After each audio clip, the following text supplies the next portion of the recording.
இப்போ கொடுத்துருக்க கொஸ்டினில் எதெல்லாம் ரேஷ்னல் எதெல்லாம் இர்ரேஷ்னல் அப்படின்றத ரொம்ப ஈஸியாக கற்றுக்க போகிறீங்க. சரிங்களா? ரூட் உள்ள வர நம்பரு உங்களால் ஸ்கொயர் ரூட் எடுக்க முடியாத நம்பராக இருந்தால் அது கன்ஃபார்மாக இர்ரேஷ்னல் நம்பர்ஸ். அப்போ இது என்னது எனக்கு ரூட்டுன்றது இர்ரேஷ்னல் நம்பர்ஸ். ஏன்னா என்னால் ஸ்கொயர் ரூட் எடுக்க முடியாது. ஸ்கொயர் ரூட் ஆஃப் 5 என்னால் ஸ்கொயர் ரூட் எடுக்க முடியாது. அப்போ அதுவும் என்னது எனக்கு இர்ரேஷ்னல் நம்பர்ஸ். ஓகேவா?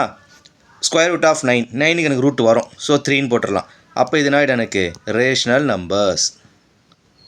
ஓகேவா? ரூட் 10க்கு எனக்கு ஸ்கொயர் ரூட் வராது. பர்ஃபெக்ட் ஸ்கொயர் கிடையாது. ஸோ அது என்னது எனக்கு இர்ரேஷ்னல் நம்பர்ஸ். சொல்ல புரியுதுங்களா? இது மாதிரி ரிப்பீட் வந்திருக்கா, இது பேர் ரெக்கரிங் அப்படின்னு சொல்லுவாங்க. ரெக்கரிங் வந்துருச்சுன்னா அப்போ அது ரேஷ்னல் நம்பர்.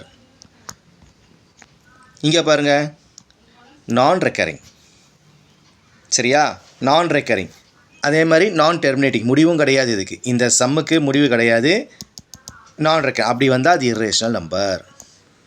Irrational numbers. புரியுதுங்களா? இப்போ 1/3 1 3ல் டிவைட் பண்ணி பாருங்கள். பாயிண்ட் வச்சு 0 3 டைம்ஸ் வருமா? 9 அகைன் 1 பாயிண்ட் வச்சா 0 3 டைம்ஸ் வருமா? So again 3. அப்போ என்ன வருது எனக்கு ரெக்கரிங் வருது.